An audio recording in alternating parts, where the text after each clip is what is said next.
अस्सलामुअलैकुम to all dear students, hope you all will be fine. आज का हमारा सब्जेक्ट है CS 615 यानी कि सॉफ्टवेयर प्रोजेक्ट मैनेजमेंट। इसमें मैं आपको फाइनल टर्म के लिहाज से most repeated and most important MCQ provide करूंगी जो कि इंशाल्लाह आपके पेपर में भी रिपीट होंगे and guaranteed mostly MCQs repeat होते हैं जो कि फाइल्स में आपको प्रोवाइड करती हूँ। सो आई विल से कि आपने सारे MCQs को ध्यान से सुनना और याद कर लेना है। एटलीस्ट पेपर देने से 1 घंटा पहले ज़रूर देख लेना ताकि जब आपके पेपर में कुछ MCQ इसमें से रिपीट हो तो आप उनकी करेक्ट आंसर लगा के आ सको। So let's start from our first MCQ। When a project is being performed under contract, जब एक प्रोजेक्ट जो है वो परफॉर्म किया जाता है कॉन्ट्रैक्ट के अंदर, the product description is provided by which of the following. तो जो प्रोडक्ट की डिस्क्रिप्शन है वो प्रोवाइड की जाती है किसकी जानिब से? द प्रोजेक्ट स्पॉन्सर की जानिब से। नेक्स्ट MCQ हमारे पास आएगा, span of control is project management is the range of employee who is report to a managerial position. Resources allocation task is performed in phase। जो resources allocation task है वो perform किया जाता है project initialization में, ठीक है। उसके बाद है auditing is activity of SCM dash associated with constraints imposed by management or the marketplace। इसका करेक्ट आंसर होगा हमारे पास business impact risk. The training plan not contain the activity. Training plan में ट्रेनिंग कोर्स होता है, training schedule होता है, role और रिस्पॉन्सिबिलिटीज होती है, क्या नहीं होता वो है software components for installation.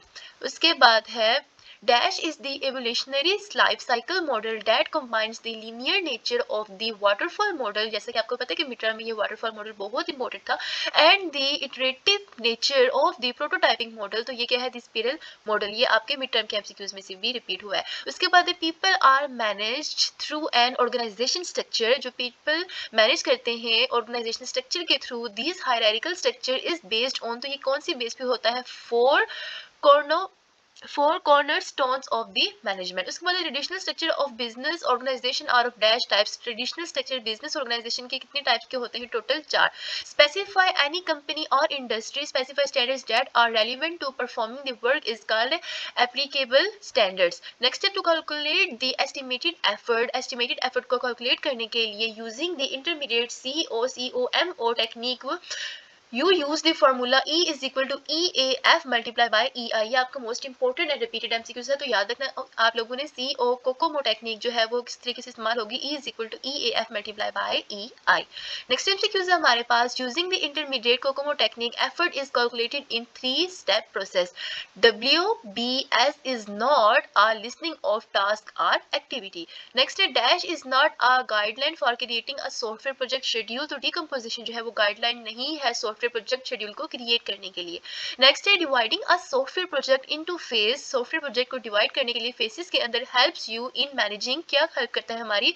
Manage करने के लिए किस चीज को? कम्प्लेक्सिटीज को और अनसर्टेनिटीज को involve in the software project में जो। उसके बाद नेक्स्ट है unstructured and horrid software develop होता है किसके अंदर? प्रोसेस रिलेटेड प्रॉब्लम के अंदर। वी यूज डैश, हम क्या इस्तेमाल करते हैं जब ऑर्गेनाइजेशन स्मॉल होती है, जियोग्राफिकली सेंट्रलाइज्ड होती है और प्रोवाइड करती है कुछ गोल्स और सर्विसेज को, तो हम इस्तेमाल करते हैं एक functional structure. The last step is calculated effort by using the COCOMO technique is substitute the value of lines of code and effort constraints in the following formula EJ equals to A1 multiply by K LOC और A का square. Next है हमारे पास your WBS design should try to achieve certain goals. आपका जो WBS design है उसको achieve करना चाहिए, कौन से गोल्स को अलाउ करे? Mapping for requirements, plan, testing and deliverables हो। उसके बाद foster clear ownership by manager and task leaders, provide data for performance measurement and historical database. तो इसमें क्या है कि क्या इंक्लूड नहीं है? तो वह do not give visibility to import or risky work effort, ये इसमें इंक्लूड नहीं होना चाहिए। नेक्स्ट है dash is are basic network scheduling technique. कौन सी जो टेक्निक है नेटवर्क की बेसिक है वो है बोथ PERT एंड CPM दोनों ही।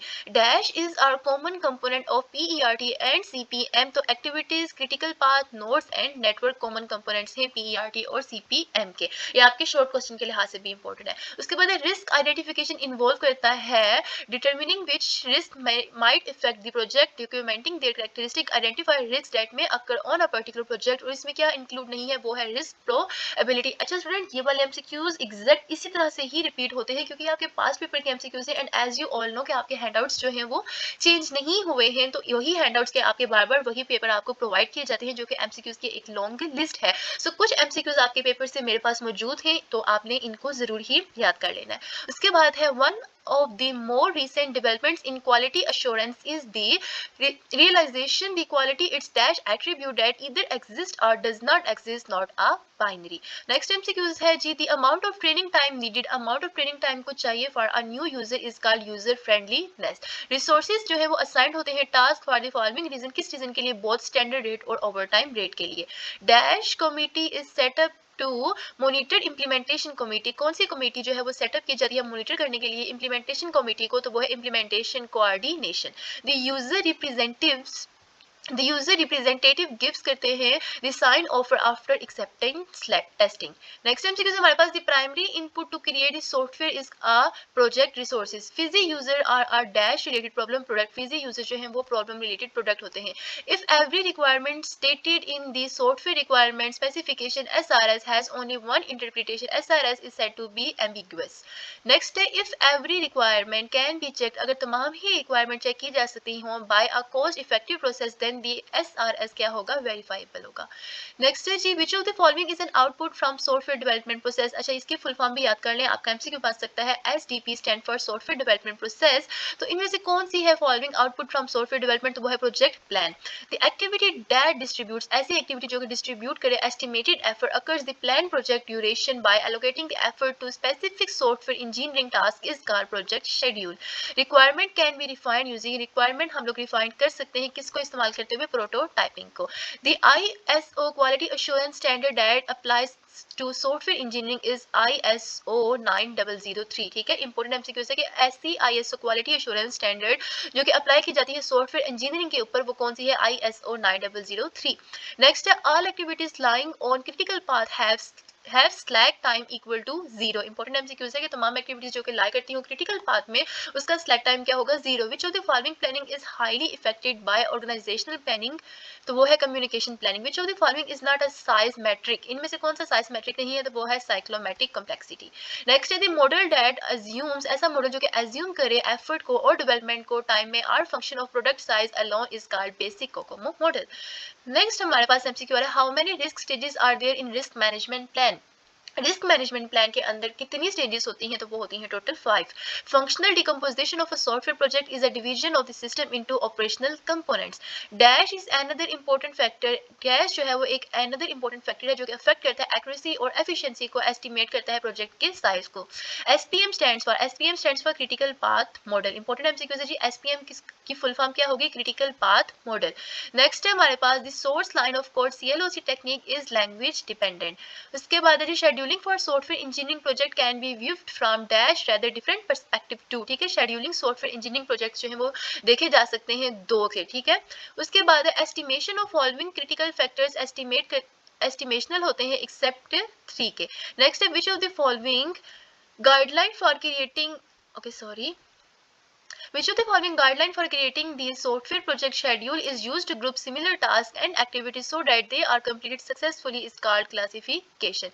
Next MCQ हमारे पास आ रहा है, dash is measured by degree of uncertainty. क्या जो है वो measure किया जाता है by degree of uncertainty in the quality estimation established for resources, cost and schedule, तो वो है risk. Risk is measured by the degree of uncertainty. Dash is the most expensive element of virtually all computer based system. All computer based system में कौन सा most expensive element है, तो वो है software.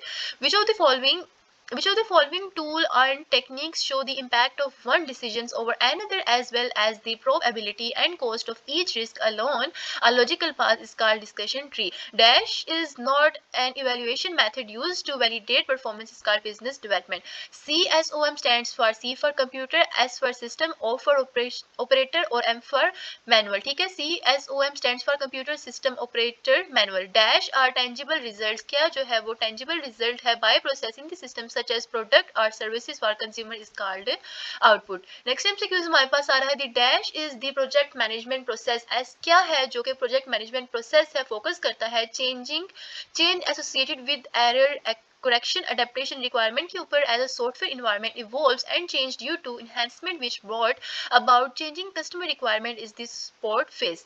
Next है हमारे पास dash technique used to integrate the project scope, schedule and resources and to measure and report project performance from initialization to closure is the EVM. Next है estimation of all the factors are essential except तमाम ही factors के estimation important है सिवाय quality के.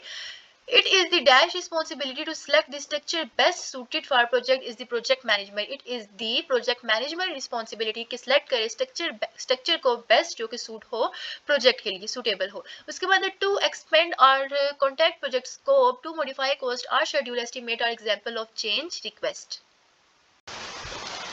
Next MCQs हमारे पास आ रहा है estimation of all the factors are essential except quality. ठीक है, तमाम ही फैक्टर्स के एस्टिमेशन जो है वो इंपॉर्टेंट है सिवाय किसके क्वालिटी के. नेक्स्ट है हमारे पास to expand or contact project scope, to modify cost or schedule estimates are example of change request. The dash of scope planning are those scope statement किस चीज की scope planning की are the scope statement है and scope management plan है with this boarding detail is the output. Next is staffing management plan can be all of the above. Staffing management plan जो है वो formal भी हो सकता है, informal भी हो सकता है और highly detailed भी हो सकता है. Next है dash is one of the most important management activity. क्या है जो कि most important management activity है and is an ongoing effort throughout the life of the project. वो क्या है planning. Next all of the following are descriptions of how new system is to be developed in technical approach except consultants. If the size एक minute. If the size of a project is extensive, अगर project का size extensive है and the client prefer all the features of the proposed project at the first delivery, you can select the dash. तो हम लोग कर सकते हैं इसमें waterfall model को select. Next है the DIDS, the data item description include करता है a section called perception instruction. It is the responsibility, ये जिम्मेदारी है किसकी, a dash to select the structure best suited. ये हमारे पास repeated आ गया प्रोजेक्ट मैनेजर की. people are managed through organizational structure, people manage होते हैं organizational structure के through. PMIS stand for project management information system.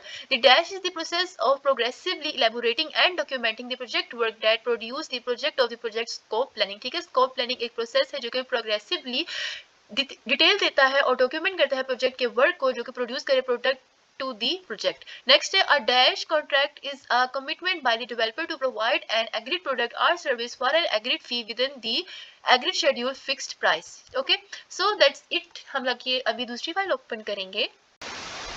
Next हमारे पास कुछ इंपॉर्टेंट एमसीक्यूज हैं. Dash identifying which quality standards are relevant to the project and determining how to satisfy them. क्या है जो कि आइडेंटिफाई करता है कि कौन सा क्वालिटी स्टैंडर्ड रेलिवेंट है प्रोजेक्ट के साथ और डिटरमाइन करता है कि हमने इसको सेटिस्फाई करता है, तो वो है क्वालिटी प्लानिंग. नेक्स्ट है these all are outputs of initiating process except selection criteria. Project management process can be organized into dash group. project management process जो है वो कितने ग्रुप्स में ऑर्गेनाइज किया जा सकता है, तो project management process total 5 groups में ऑर्गेनाइज किया जा सकता है.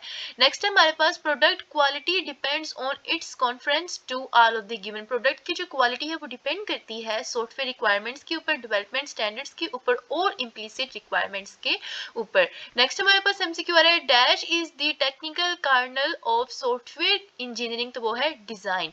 Mode of specification has a great impact on quality of solution, forcing SWE to work with incomplete, inconsistent or misleading specifications result in frustration होता है and then confusing affecting. तो all of the given is the correct answer इसका होगा.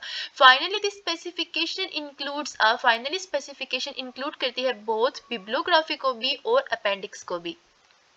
अच्छा, यहाँ पर मैं आपको सिर्फ एमसीक्यूज प्रोवाइड कर रही हूँ, एमसीक्यूज को एक्सप्लेन नहीं कर रही क्योंकि ये वीडियो बेसिकली मेरी बनाने का मकसद यही है कि आपके एग्जाम से पहले अगर आपको तैयारी नहीं है तो रिपीटेड एमसीक्यूज जो कि पास्ट पेपर के हैं वो मैं आपको प्रोवाइड कर सकूँ. इसके अलावा मैं इसी सब्जेक्ट के ऊपर एक वीडियो अपलोड करूँगी जो कि आपके ऑब्जेक्टिव और सब्जेक्टिव दोनों को कवर करेगी और इसको एक्सप्लेन भी करूँगी. So this video is just for MCQ के आपके रिपीटेड एमसीक्यूज भी आपको मिल जाए. नेक्स्ट है cognitive model describe a system as perceived by its user community. Next हमारे पास एमसीक्यू आ रहा है A review of the software requirement specification is conducted by review software requirement specification का conduct किया जाता है software developer और customer दोनों की तरफ से. A meeting is conducted at एक meeting जो है वो conduct की जा रही है at कहाँ पे न्यूट्रल साइट पे and attend by both software engineers and customers. ठीक है, एक मीटिंग जो कि कंडक्ट की जाए न्यूट्रल साइट पे तो वो अटेंड की जाती है दोनों की जानिब से. सॉफ्टवेयर इंजीनियर्स भी होते हैं और कस्टमर्स भी उसमें मौजूद होते हैं. नेक्स्ट है the model serve as the basis for the creation of dash for the software, तो वो है specifications. Throughout evaluation and solution synthesis, evaluation और सोल्यूशन सिंथेसिस के दौरान द एनालिस्ट प्राइमरी फोकस करता है किसके ऊपर, व्हाट, नॉट एंड हाउ के ऊपर. नेक्स्ट हमारे पास एमसीक्यू आ रहा है.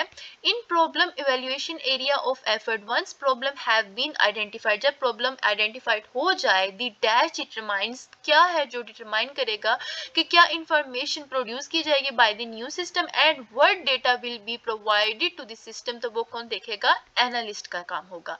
नेक्स्ट है हमारे पास एमसीक्यू आ रहा. Requirements are refined and analyzed, requirements refine की जाती हैं और एनालाइज की जाती हैं to access their clarity, completeness and consistency. ठीक है, तो इसका आंसर हमारे पास आएगा कंसिस्टेंसी. नेक्स्ट हमारे पास एमसीक्यू आ रहा है. अ सॉफ्टवेयर प्रोजेक्ट दैट मीट्स, एक सॉफ्टवेयर प्रोजेक्ट जो कि मीट करता है all the stated objectives is a success of project management myth. Next हमारे पास एमसीक्यू आ रहा है. ऑल ऑफ द गिवन, तमाम ही दिए गए डिस्क्राइब करते हैं the activity life except its extension of the WBS. Software project जो है वो कैरिड आउट किया जाता है sequentially and that each phase is completed before the next taken up by the waterfall model. अच्छा, मोस्टली एमसीक्यूज आपके paper में waterfall model के ऊपर ही रिपीट किए जाते हैं. Project management is a concept of, project management concept है कंस्टेंट कम्युनिकेशन और निगोटिएशन का. जी नेक्स्ट हमारे पास एमसीक्यूज आ रहा है. These all are design phase activities except, ये आपके मिड टर्म से एमसीक्यू आ रहा है, मोस्टली मिड टर्म के भी रिपीट हो जाते हैं. Which organisation has set the de facto standards for project management technique, तो वो है हमारा PMI. PMI क्या करता है, सेट करता है डिफेक्टो स्टैंडर्ड्स को फॉर प्रोजेक्ट मैनेजमेंट टेक्निक के लिए. उसके बाद जी MC call MCC77 and his colleague ने प्रपोज किया था सॉफ्टवेयर क्वालिटी फैक्टर्स को किसकी बेस के ऊपर, तीन major important aspects of the product के ऊपर. नेक्स्ट है the model serve as a foundation for software design and as the basis of creation dash for the software, तो वो है स्पेसिफिकेशन. नेक्स्ट हमारे पास एमसीक्यू आ रहा है. A facilitator controls the meeting can be all the given, एक facilitator control करता है मीटिंग किस, जो कि कस्टमर के ऊपर भी हो सकती है, डेवलपर के या आउटसाइड एंड आउटसाइडर की तरफ से. उसके बाद है जी कॉग्निटिव मॉडल डिस्क्राइब करता है a system as perceived by its user community. Next है जी, नेक्स्ट एमसीक्यूज है हमारे पास.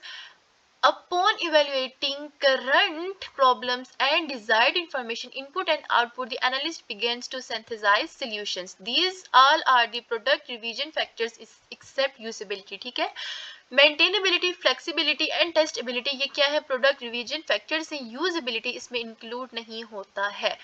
अच्छा, जब मेरी टाइम में ये पेपर हुआ था तो ये मेरा शॉर्ट क्वेश्चन आया था.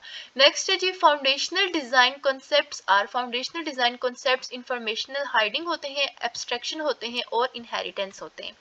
नेक्स्ट हमारे पास एमसीक्यू आ रहा है. दी यूएस डीओडी 1988 डिफाइन करता है software quality rather than simply as the quality of a software product to satisfy its specified requirements.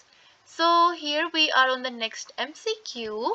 Dash define and refine क्या है, जो कि define भी करता है और refine भी करता है objectives and select करता है best alternative course of action to attain the objectives जो कि project was undertaken to address हो. तो ये है planning process define भी करता है, refine भी करता है objectives को और select करता है अच्छा alternative course जो कि हमें अपने project को achieve करने के लिए require हो. नेक्स्ट है when you build a product or system, जब आप कोई प्रोडक्ट या सिस्टम बनाते हो, it's important to go through a series of predictable steps. Definitely a road map भी होना चाहिए that helps you to create are timely, high quality result. The road map that you follow is called, एक ऐसा road map जो कि इस वक्त आप फॉलो करते हैं वो क्या कहलाता है, software process. Each process is described by, her process describe किया जाता है इनपुट्स आउटपुट्स टूल्स और टेक्निक्स की जानिब से. नेक्स्ट ये हमारे पास रिपीटेड एमसीक्यू आ गया है, तो हम नेक्स्ट देख लेते हैं जी. Next, dash assures that Aparo period steps to follow the product development procedure are carried out. Process monitoring. Cognitive model describe करता है a system as perceived by its user community.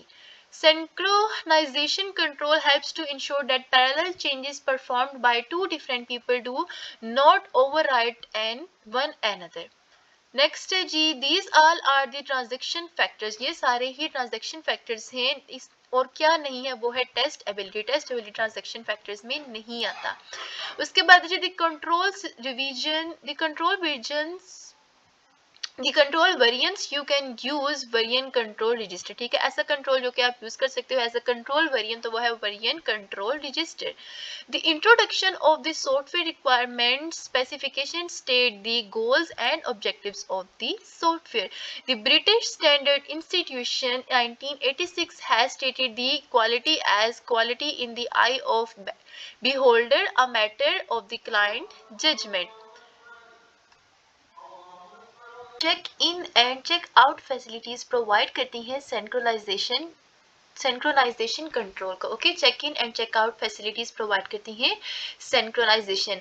अब बेसलाइन वेरिएंट जो है वो क्या करता है, tested करता है एंड सर्टिफाइड करता है variant of a system. You can use the item traceability matrix to identify dash at the end of the phase, तो वो है CSCIS.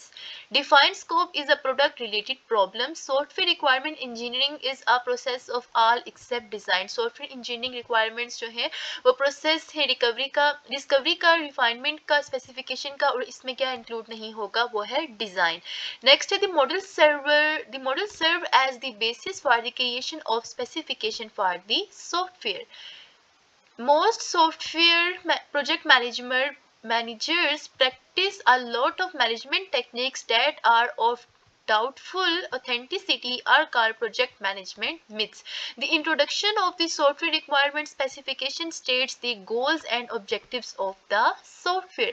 The quality of software is said to be high अगर ये meet करे standard और procedure जो कि define करें product को. Next, both the software engineer and customer take an active role in software requirements. Engineering a set of activities that is often referred to a requirement is the analysis. Next हमारे पास MCQ है जी, the efficiency with which a program runs on different platforms. ऐसी efficiency जिसमें program run कर होते हैं different platform से, फोकस के डिफरेंट प्लेटफॉर्म्स पे वो रन कर रहा है, और operating system is called portability.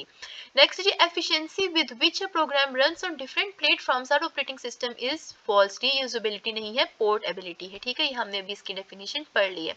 आगे ये आपका मिड टर्म का MCQs हैं कुछ, आई डोंट थिंक सो कि ये रिपीट होंगे. सो दैट्स इट फॉर टुडे. इंशाल्लाह आपके एक मिनट, ये हमारा आ गया है कुछ फाइनल टर्म के, तो ये रीड कर लेते हैं.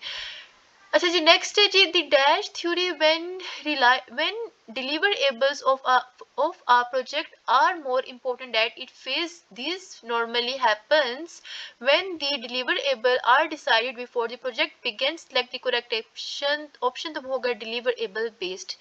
अच्छा जी, फिर पढ़ लेती हूँ. डिलीवरेबल बेस्ड थ्योरी कब होती है, जब हमारे deliverables of a project more important होते हैं फेज की निस्बत. ये नॉर्मली कब होता है, जब डिलीवरेबल्स डिसाइड करते हैं बिफोर द प्रोजेक्ट बिगिंस, जब प्रोजेक्ट हमने स्टार्ट ही नहीं किया और हम लोगों ने डिसाइड करना है कि क्या करना है. उसके बाद जी, procedure activities is need to be before the next can bring after a procedure activities is completed the successor activity becomes the procedure for another activity. तो इसमें क्या होगा, एंड पेज इसका करेक्ट आंसर होगा. ठीक है, तो नेक्स्ट हम लोग देख लेते हैं. क्वेश्चन हमारे पास आ रहा है, over the course of the project a comparison of due date and the date delivered provides a metric for how well deliverable dates are met है by the product team. Next है हमारे पास MCQ, risk analysis and management are a series of steps that helps a software team to understand and manage uncertainty. A node on a network schedule, node network schedule के ऊपर as that is that point, ऐसा point है in time at which activity क्या होती है, begin और and होती है। नेक्स्ट हमारे पास एमसीक्यू लास्ट है जी, during the implementation phase of the software models are coded and initial unit test are perform, तो ये एक फॉल्स स्टेटमेंट है। So that's it for today. इंशाल्लाह ये रिपीटेड एमसीक्यूज आपके पेपर में भी रिपीट होंगे। Best of luck from me. मेरी दुआ है कि तमाम ही स्टूडेंट्स पास हो रहे हैं अच्छे मार्क्स लेके इंशाल्लाह। वीडियो अच्छी लगी हो तो लाइक एंड सब्सक्राइब जरूर कर दीजिएगा एंड नेक्स्ट पार्ट 2 में मिलेंगे इंशाल्लाह। Stay connected. अल्लाह हाफिज।